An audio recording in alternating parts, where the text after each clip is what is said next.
All right, guys, we're going to do our last slide for 15.2, and it's actually the very last thing that you need to learn for chapter 15. It's diluting solutions. The formula is M1V1 equals M2V2. It is a dilution formula that's used whenever you have a concentrated solution and you're trying to make a more dilute solution.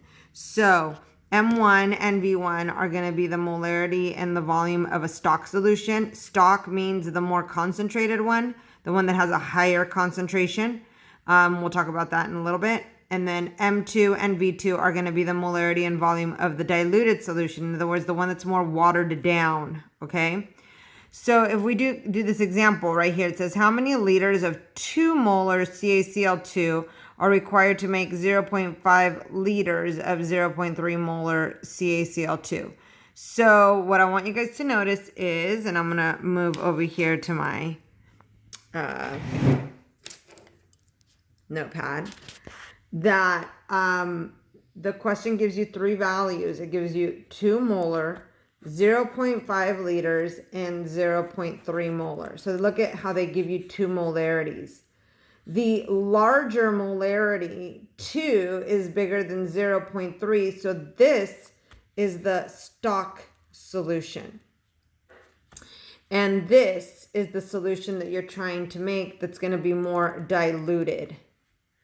Okay? And then this connecting word of means that these 2 values go together.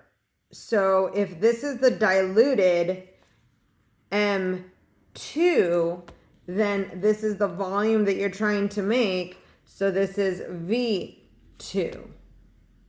If this is M2 and this is V2 and this is the other molarity, then the other molarity is M1, right?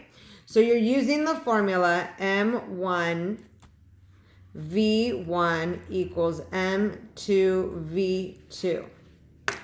You're going to label your variables M1 V1 M2 V2. Okay? M1 we have right here. It's 2 molar.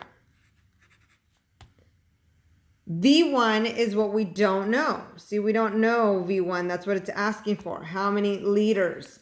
That's my question mark. That's my unknown.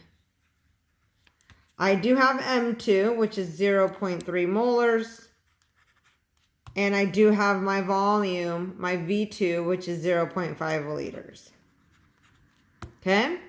Since I am trying to find V1, I need to algebraically isolate V1. So I need to divide both sides by M1. So that those can cancel and V1 can be left isolated. Now I have V1 equals M2 times V2 over M1. And I'm going to plug in my values. Okay? So the values are, and I have them all listed right here, right? Just make sure you put them in the right place. M2 is 0.3 molar. And I'm going to multiply it by V2, which is 0.5 liters. And I'm going to divide it by M1, which is 2 molar. And then you'll see that the molarities, M over M, cancel. The only unit that doesn't cancel is liters, which is what we're looking for. Look at the question. It says how many liters. So I want liters. So that's perfect. So now all I have to do is grab my calculator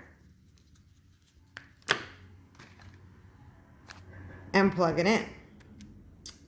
So 0.3 times 0.5 divided by 2, and my answer is 0.075 liters. Okay? So basically what you do is that you would do this to do a dilution. You would take a solution that's very concentrated. You want to know how much of it are you going to use? 0.05 liters.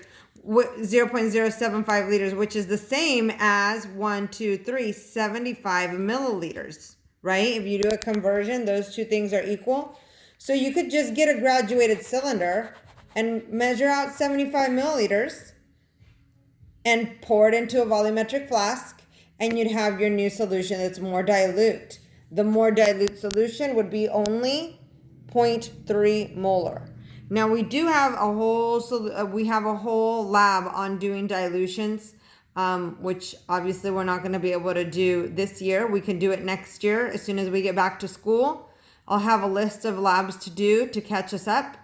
Those of you that stay in chemistry. But that's how you do dilutions. I'm going to post a video so you guys can see it in action. All right.